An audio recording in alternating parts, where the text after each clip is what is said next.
De retour à tout savoir, comme j'ai dit en début d'émission, je pense que je suis encore fatiguée depuis ce vendredi-là, j'ai des séquelles. Mais écoutez, je parlais de leadership féminin en début d'émission. Eh bien, on va en parler avec la coach et auteure Lova Bassong, qui a accepté de nous parler malgré son, je vais dire, son emploi du temps chargé. Je sais que tu as toute une cohorte que tu accompagnes en ce moment pour de l'écriture. Oui. Mais franchement, on va prendre le temps pour aller étape par étape. Aujourd'hui, c'est ma journée, c'est notre journée pour parler des femmes. Et je vais commencer par dire, quand toi, depuis que tu as commencé en tant que coach à accompagner les femmes de partout au monde, c'est quoi les différentes problématiques que tu penses, nous les femmes, je ne vais pas m'exclure, là, nous les femmes, on a? Belle question. Bonjour d'abord, Claude Andrea, bonjour à tout le monde. Merci de m'avoir invité une fois de plus à cette émission. Ouais. Donc, c'est quoi les problématiques? Il y en a plusieurs. Et celle qui revient souvent, c'est le besoin de validation. Le besoin de validation. Donc, qu'on soit seul, en couple, ou même qu'on soit carriériste, qu'on ait une carrière d'envergure, une carrière professionnelle d'envergure, il y a toujours comme ce besoin de validation des autres. Okay. De la validation et généralement la validation comment je vais dire ça, de l'autre sexe. Mm-hmm. Et c'est pas pour attaquer, mais le fait est que c'est un problème qui existe, c'est un manque de confiance en soi aussi. Très souvent lié au manque d'estime de soi, okay. mais bien sûr, c'est lié. Okay. Donc, ce que tu viens de dire, je comprends que la validation extérieure, elle compte énormément pour les femmes. Est-ce que c'est parce que ces femmes-là, elles n'ont pas eu la chance d'être nourries émotionnellement dans leur enfance, ou bien c'est dû au coût de la vie que finalement on se retrouve à toujours vouloir la validation extérieure? Alors, oui, parfois, si on crée dans ce qu'on n'a pas reçu, et pas seulement en termes d'émotion, mais en termes d'amour, parce que l'amour, c'est la base, et la famille, c'est le noyau. Donc, si on n'a pas reçu suffisamment d'amour dans la famille, si on n'a pas reçu de l'amour de nos parents d'abord, ensuite nos frères et sœurs, quoi qu'on fasse, quoi qu'on dise, ça va nous affecter plus tard. Mm-hmm. J'en veux pour preuve que même les personnes qui ont eu des parents, qui ont été élevés dans des familles qui ne manquaient de rien, il y en a parmi ces personnes qu'on retrouve qui sont en crise en fait, en crise perpétuelle, en recherche perpétuelle de l'amour, ils essaient de combler un vide qui n'a pas été comblé par l'amour au niveau de la famille. Donc c'est de là que tout part. Et il y a des parents qui se disent, si je pourvois aux besoins de mes enfants, si je les envoie à l'école, si je les mets dans les meilleures écoles, si je leur achète tout ce qu'ils veulent, c'est suffisant comme preuve d'amour, alors que ce n'est pas du tout suffisant. Les enfants ont besoin d'être validés justement par leurs parents. Ils ont besoin d'avoir suffisamment de validation pour pouvoir se dire plus tard, mon réservoir est plein. Et là, je vais en profiter pour parler d'un psychologue que j'aime beaucoup. Et j'ai lu plusieurs de ses ouvrages, mais il y en a un, Les 5 langages de l'amour, voilà, qui parle, voilà, c'est ça qui parle des 5 manières dont on reçoit de l'amour. Et ça nous rattrape qu'on soit à l'enfance, à l'adolescence, même à l'âge adulte. Et donc, les femmes, justement, qui n'ont pas vu leur réservoir d'amour rempli, quel que soit ce qu'elles font, elles auront toujours la sensation de ne pas être assez, de ne pas donner assez, de ne pas faire suffisamment ou de ne pas mériter. Donc, parfois, le syndrome de l'imposteur. Je suis médecin, mais je suis avocate, mais je suis mais.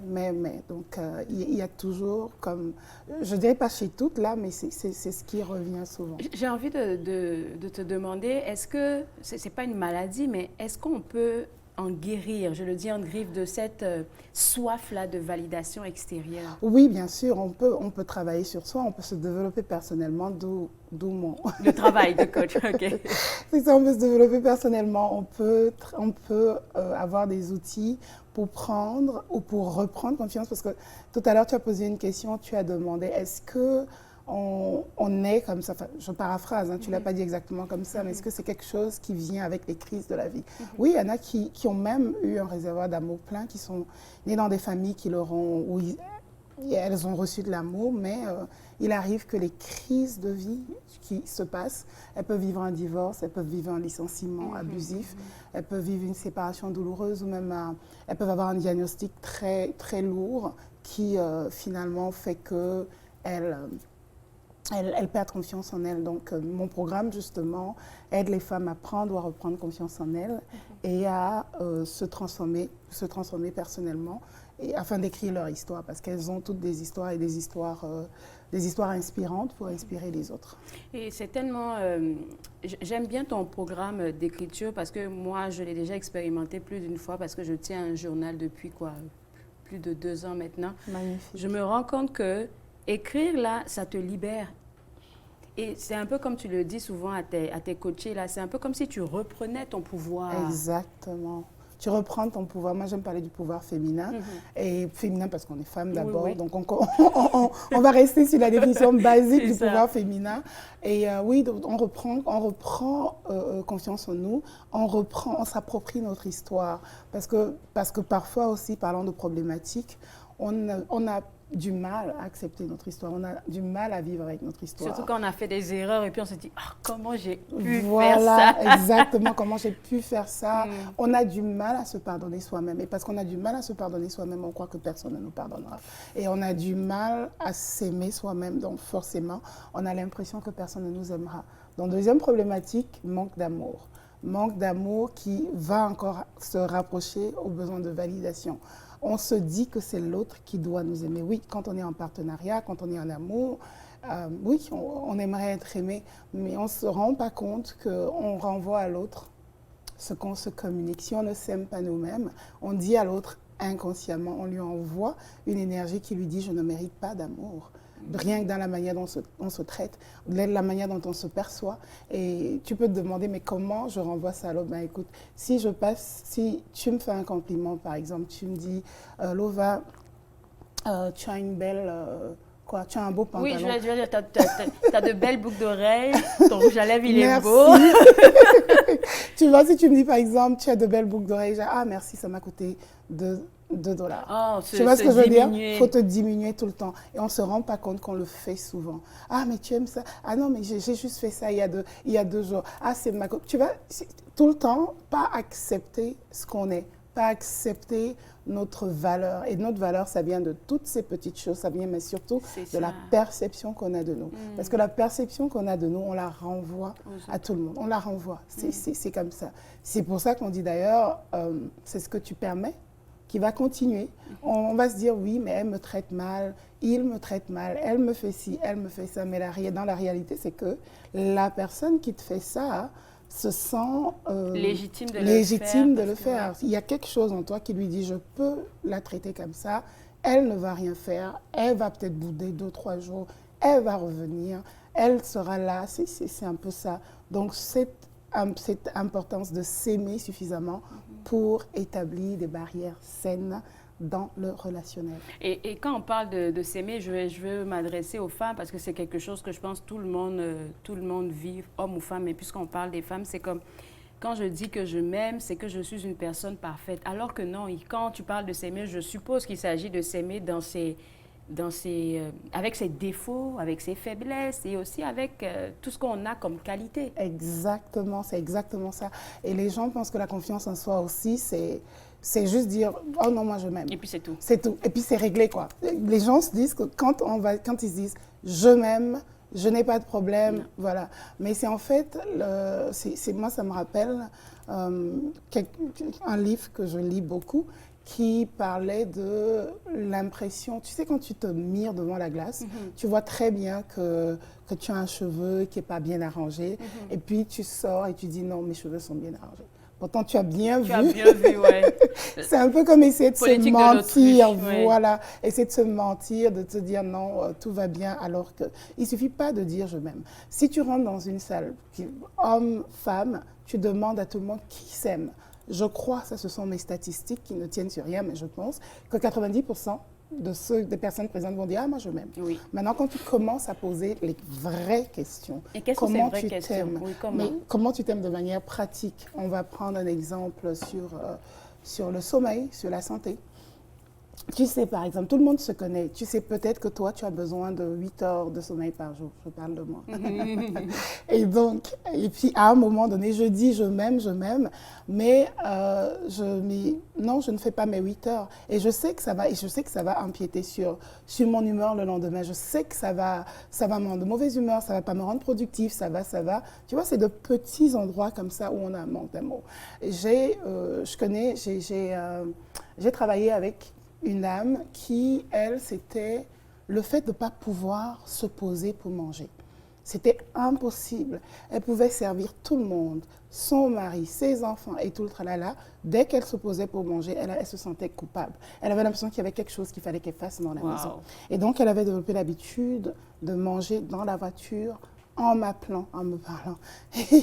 Et donc, chaque fois qu'elle m'appelait, je lui disais, elle me dit, je savais déjà, je suis à ma pause, j'en profite pour te parler et je suis en train de manger. Et moi, je lui disais, non, apprends à prendre du temps pour toi. C'est du temps avec toi. Tu n'es pas coupable. Et c'est de petites choses comme ça où je lui dis, écoute, même si tu me parles juste 2 minutes, moi, je serais contente de savoir que tu as pris un bon 15 minutes pour toi, pour te retrouver seule avec toi-même.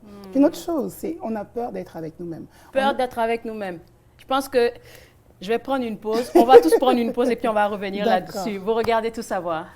On parle toujours du féminin, du pouvoir féminin, de leadership et aussi de féminisme avec la coach et auteure Lova Bassong. Et avant la pause, tu as dit quelque chose qui m'a... Puis je me suis dit, ça là, il faut qu'on en parle. Tu as dit qu'il y a beaucoup de femmes qui ont peur d'être avec elles-mêmes. Les femmes comme les hommes, mais comme on parle de femmes, et comme on est dans le mois de la femme, le mois qui est dédié à l'implémentation des droits de la femme, on va rester sur les femmes. Oui, beaucoup de personnes et beaucoup de femmes ont peur de se retrouver avec elles-mêmes. Et la peur d'être avec soi-même, on parlait du manque d'amour de soi. C'est quoi?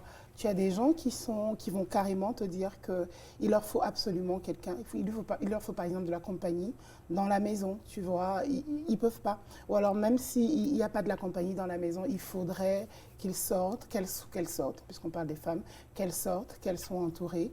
Et qui vraiment, il faut parler à une amie au téléphone tous les jours. Tu sais, les vides qu'on est censé avoir, il faut les remplir. Et si on n'a pas ces vides, si on n'a pas une personne à qui il faut parler, on va écouter de la musique, on va regarder un film.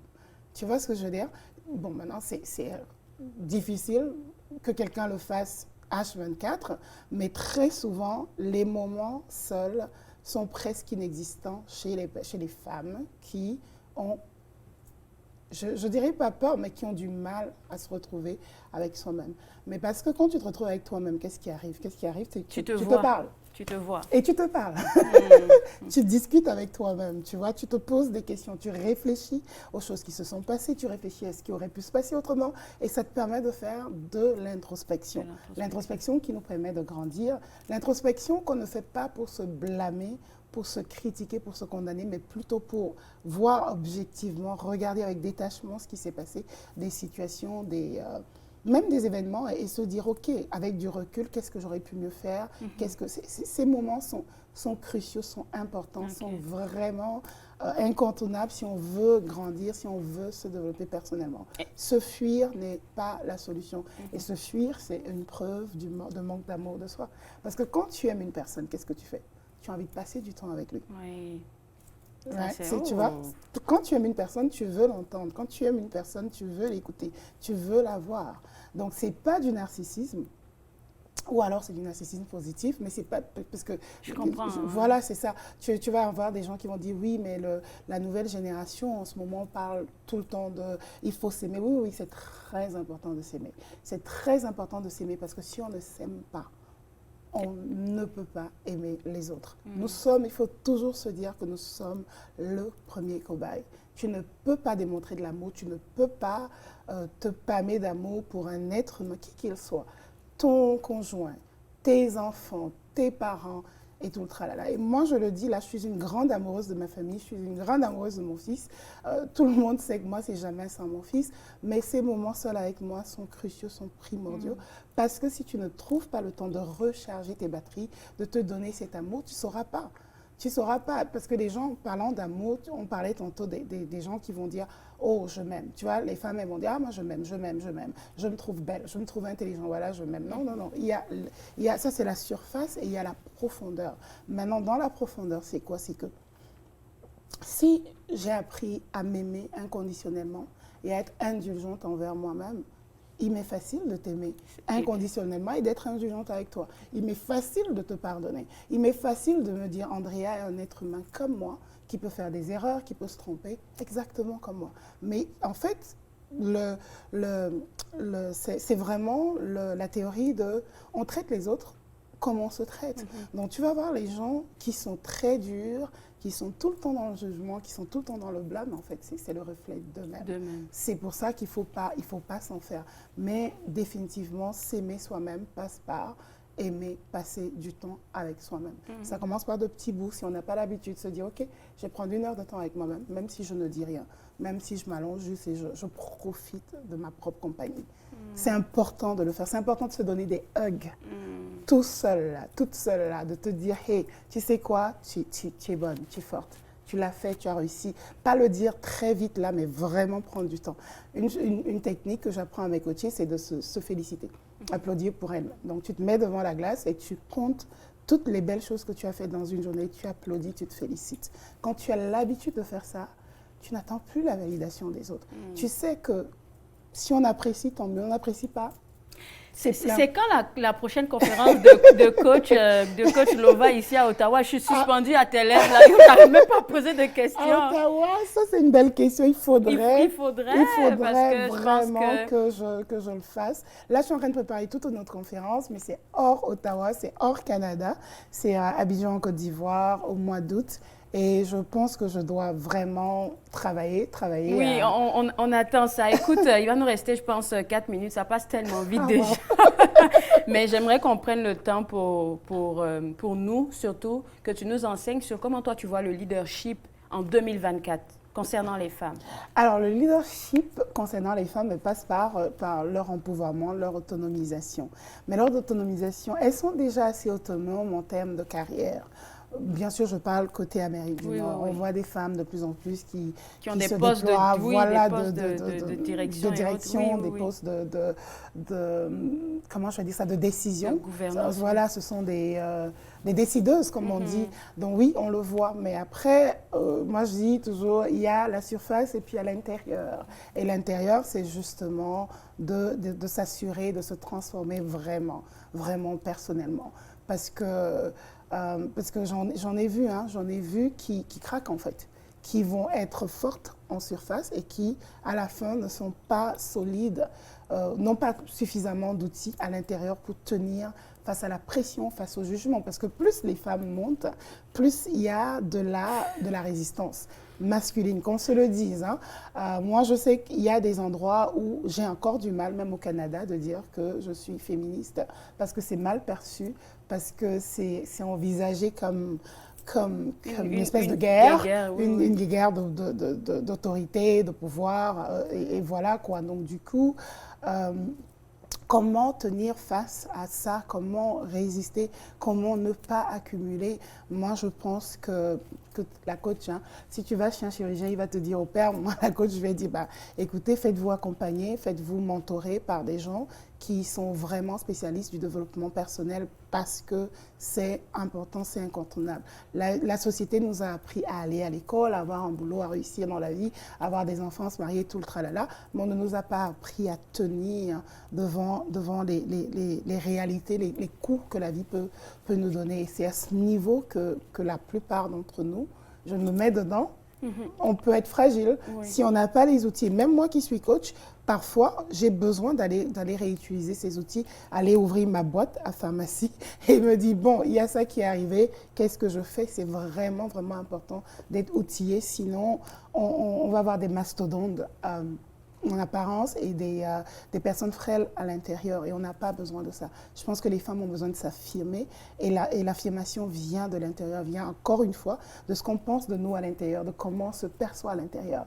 Ça ne vient même pas du boulot qu'on a. Ça ne vient même pas du mari qu'on a. Parce qu'il y a des femmes encore aujourd'hui qui s'affirment en fonction de la position de leur mari. Je suis femme de présidente, je suis femme de ministre, je suis la femme de... Ça ne vient absolument pas de ça. C'est juste un titre. Oui, ça ne vient même pas du nombre d'enfants qu'on a, ça ne vient pas de notre statut social, ça ne vient pas du fait qu'on est marié ou qu'on n'est pas marié, ça ne vient pas du fait qu'on a un PhD ou qu'on ne soit pas allé à l'école, ça vient de notre valeur, de ce qu'on pense de nous.